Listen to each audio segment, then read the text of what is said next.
Hello friends, AC study classes में आप सभी का बहुत बहुत स्वागत है।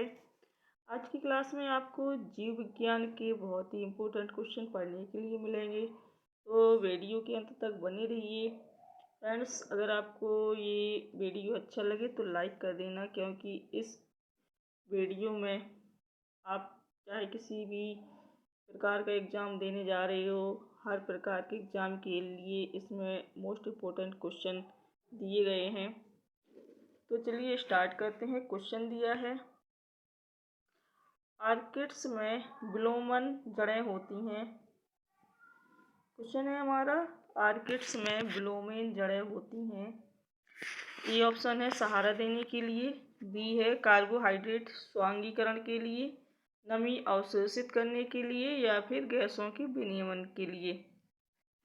आर्किड्स में जो विलोमन जड़ें होती हैं, इसका राइट आंसर बताना है। ये आंसर सी हो जाएगा इसका। ये नमी अवशोषित करने के लिए होती हैं। विलोमन जो जड़ें होती हैं नमी अवशोषित करने के लिए होती हैं, यानी सी ऑप्शन सही हो जाएगा। अगला क्वेश्चन है, निम्नलिखित में कौन सा एक जड़ नहीं है। इनमें से बताना है कौन सा एक जड़ नहीं है। आलू, गाजर, शकरकंद या फिर मूली। आंसर हो जाएगा इसका आलू। जो आलू है ये जड़ नहीं है। अगला क्वेश्चन है, अवस्तंभ मूल पाई जाती है।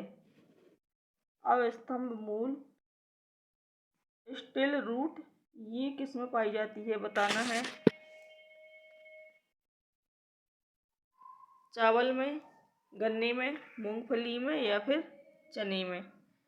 आंसर हो जाएगा इसका बी ऑप्शन। अवस्तंभ मूल जो है ये गन्ने में पाई जाती है। बी ऑप्शन सही हो जाएगा। अगला क्वेश्चन है, स्तंभ मूल प्रॉप रूट ये होती है। बताना है क्या होती है ये। मूसला जड़ें होती हैं, पुलकित जड़ें, शाखान्वित जड़ें, या फिर अपस्थानिक जड़ें। आंसर इसका क्या हो जाएगा। ये हो जाएगा डी ऑप्शन। आपको याद रखना है कि जो स्तंभ मूल होती हैं यह क्या होती हैं, यह एक अपस्थानिक जड़ें होती हैं। डी ऑप्शन सही हो जाएगा। अगला क्वेश्चन है कि जड़ें विकसित होती हैं। जड़ें विकसित होती हैं किससे। प्रांकुर से, मूलांकुर से, तने से, या फिर पत्ती से। राइट आंसर है इससे मूलांकुर से। जड़ें विकसित होती हैं किससे, ये मूलांकुर से विकसित होती हैं। किससे होती हैं, यानी बी ऑप्शन इसका राइट हो जाएगा। आपको याद रखना है। अगला क्वेश्चन है कि गाजर है एक। ये बताना है कि गाजर क्या है। क्या गाजर एक जड़ है, गाजर तना है, पुष्प है, या फिर पुष्पक्रम है। तो आपको बताना है कि गाजर है एक क्या है। ये जो गाजर है ये एक जड़ है। क्या है ये, जड़ है, यानी ये ऑप्शन इसका राइट हो जाएगा। अगला क्वेश्चन देखते हैं। अगला क्वेश्चन है कि जड़ की किस भाग में सर्वाधिक वृद्धि होती है। जड़ की किस भाग में सर्वाधिक वृद्धि होती है। ए ऑप्शन है मूल शीर्ष के ठीक पीछे, बी ऑप्शन है मूल शीर्ष में, सी ऑप्शन है प्रकाश में, या फिर अंधकार में। इसका राइट आंसर बताना है कि जड़ की किस भाग में सर्वाधिक वृद्धि होती है। आंसर इसका हो जाएगा ए ऑप्शन, मूल शीर्ष के ठीक पीछे इसमें वृद्धि होती है, यानी कि ए ऑप्शन इसका राइट हो जाएगा। अगला क्वेश्चन है, बरगद की पेड़ के तने से लटकने वाली मोटी जड़ें क्या कहलाती हैं। बरगद की पेड़ से, बरगद के पेड़ के तने से लटकने वाली जो मोटी जड़ें होती हैं वो क्या कहलाती हैं। वलयाकार मूल, वायवीय मूल, स्तंभ मूल, या फिर आरोही मूल। राइट आंसर है सी ऑप्शन। बरगद के पेड़ के तने से लटकने वाली जो मोटी जड़ें होती हैं वो क्या कहलाती हैं, ये स्तंभ मूल कहलाती हैं, यानी इसका सी ऑप्शन राइट हो जाएगा। अगला क्वेश्चन है कि निम्न जोड़ों में से कौन सा गलत है। इसमें एक जोड़ा गलत दिया गया है। बताना है आपको कि इनमें से कौन सा जोड़ा गलत है। ए ऑप्शन है शंक्वाकार जड़ प्याज है, बी ऑप्शन है तरकू रूपी जड़ क्या मूली है, कुंभी रूप जड़ शलजम, या फिर डी ऑप्शन दिया है श्वसन मूल मैंग्रोव पौधे। आंसर इसका बताना है, क्या हो जाएगा? आंसर है ए ऑप्शन। जो शंक्वाकार जड़ है ये क्या? प्याज है, यानी ये गलत दिया गया है। तर्क रूपी जड़ मूली ये सही है। कुंभी रूप जड़ शलजम ये भी सही है। और श्वसन मूल मैंग्रोव पौधे ये भी सही है, यानी ये ऑप्शन इसका राइट हो जाएगा। ये ऑप्शन ये गलत दिया गया है। अगला क्वेश्चन देखते हैं कि श्वसन मूल, जो श्वसन मूल है ये पाई जाती है हाइड्रेला में, राइजोफोरा में, सिंघाड़ा में या फिर एस्टरकिंथा में। श्वसन मूल ये किस में पाई जाती है?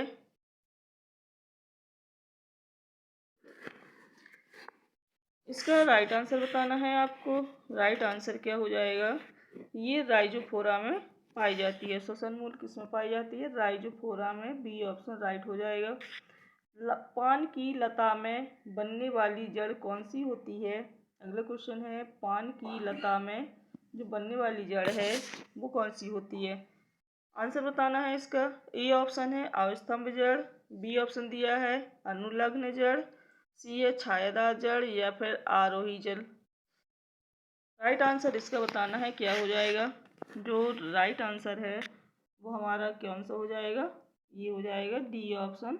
पान की लता में बनने वाली जड़ ये आरोही जड़ कहलाती है, ये आपको याद रखना है। डी ऑप्शन इसका राइट हो जाएगा। अगला क्वेश्चन है कि आलू का खाने योग्य भाग कौन सा होता है? आलू का जो खाने योग्य भाग होता है वो बताना है कौन सा होता है? जड़, कलिका, फल या फिर तना। आंसर इसका कौन सा हो जाएगा? तना। आलू का खाने योग्य भाग जो होता है वो तना होता है, यानी डी ऑप्शन राइट हो जाएगा। अगला क्वेश्चन दिया है, पर्णकाय स्तंभ फैलोक्लेब एक रूपांतर है।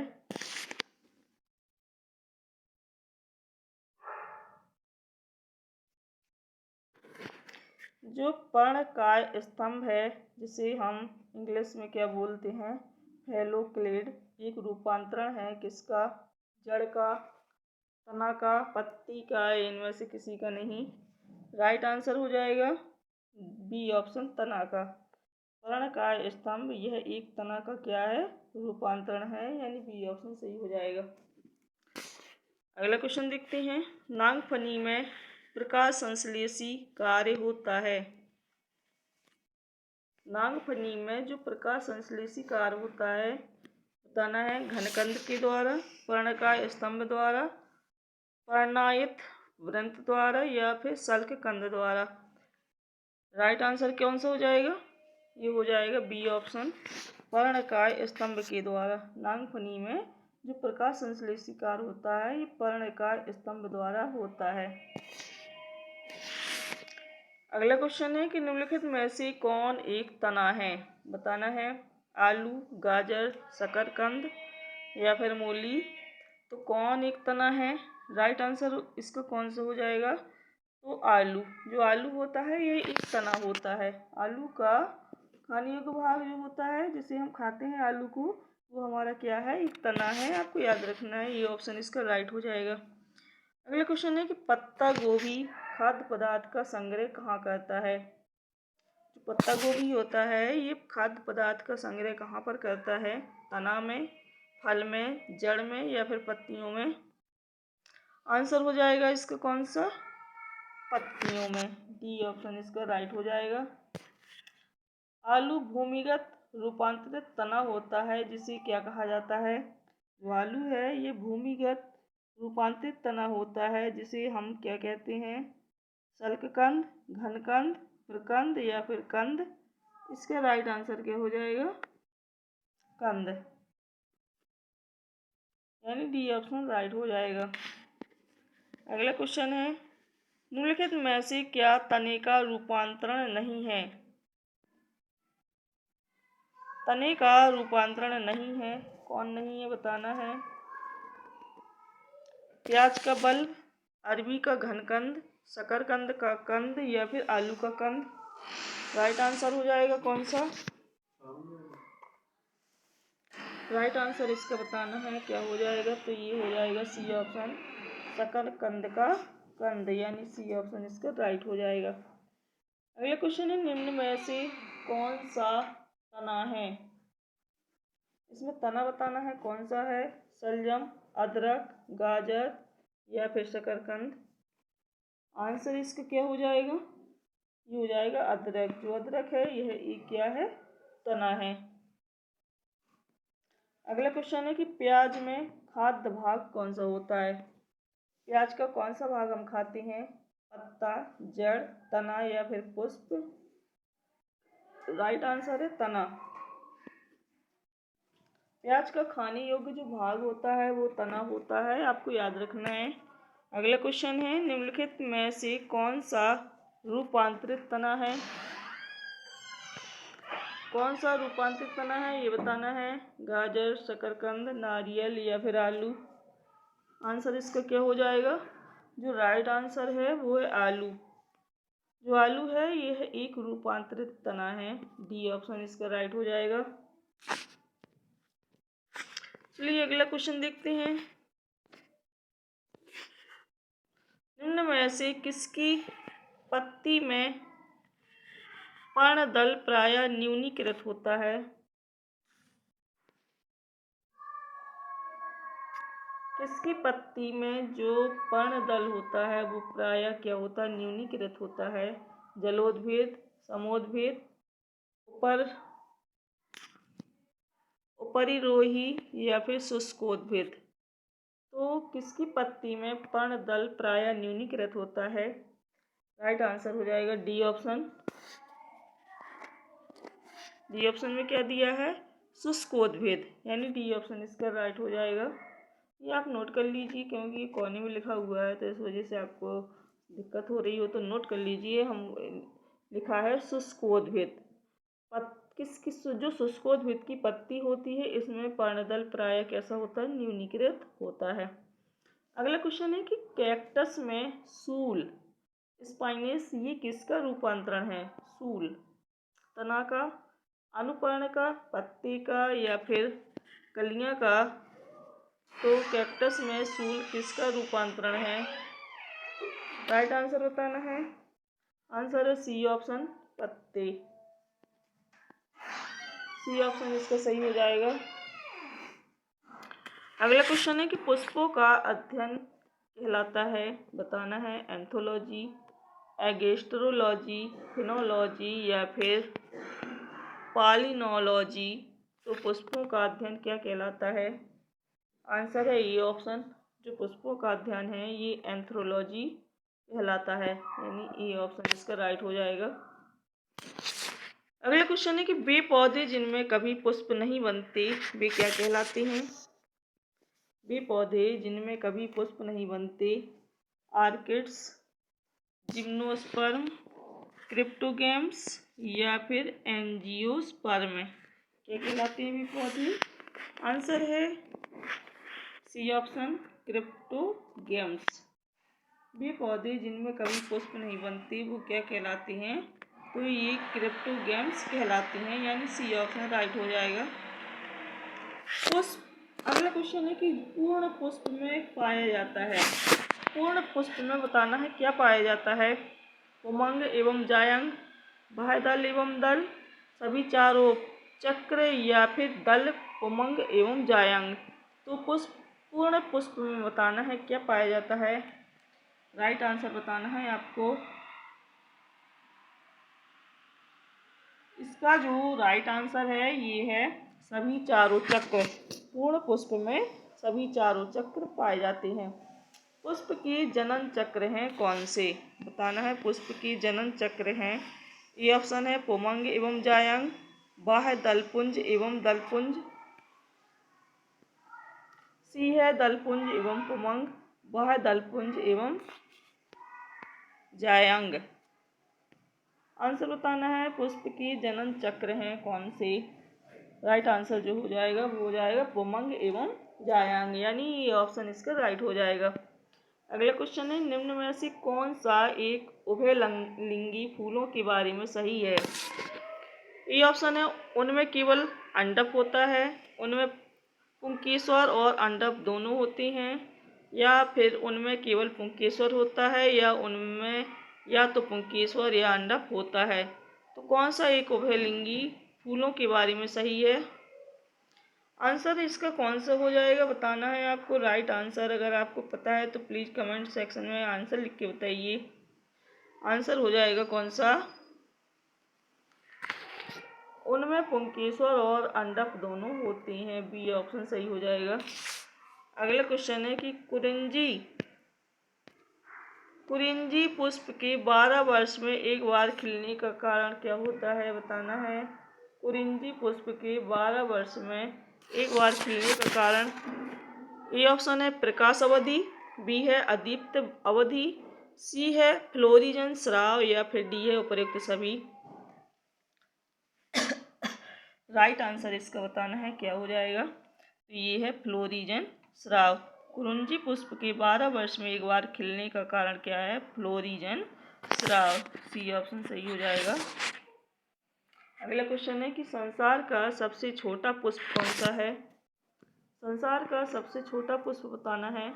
रेफ्लिसिया, कमल, गुलाब या फिर बुल्फिया। राइट आंसर हो जाएगा डी ऑप्शन बुल्फिया। संसार का जो सबसे छोटा पुष्प है वो है बुल्फिया। डी ऑप्शन राइट हो जाएगा। अगला क्वेश्चन है कि फूल गोभी में पौधे का उपयोगी भाग कौन सा होता है? फूल गोभी में बताना है पौधे का उपयोगी भाग भूमिगत डंक, जड़, ताजा पुष्प समूह या फिर क्या है यहाँ पत्ते। फूलगोभी में पौधों का जो उपयोगी भाग होता है भूमिगत डंक, जड़, ताजा पुष्प समूह या पत्ती।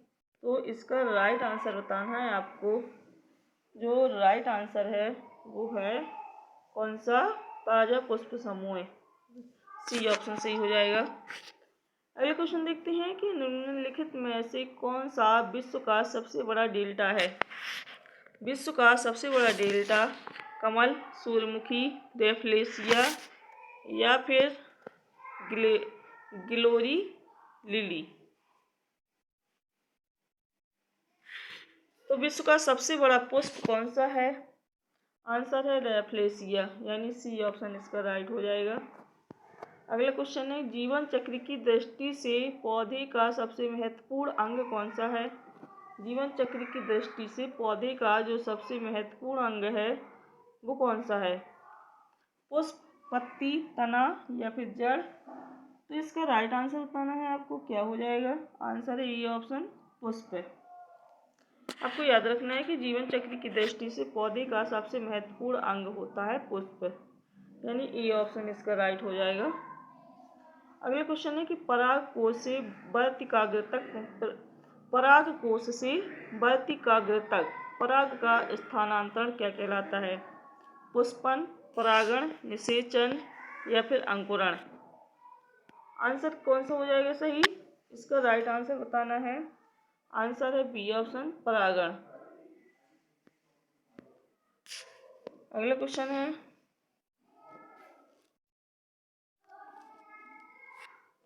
एनी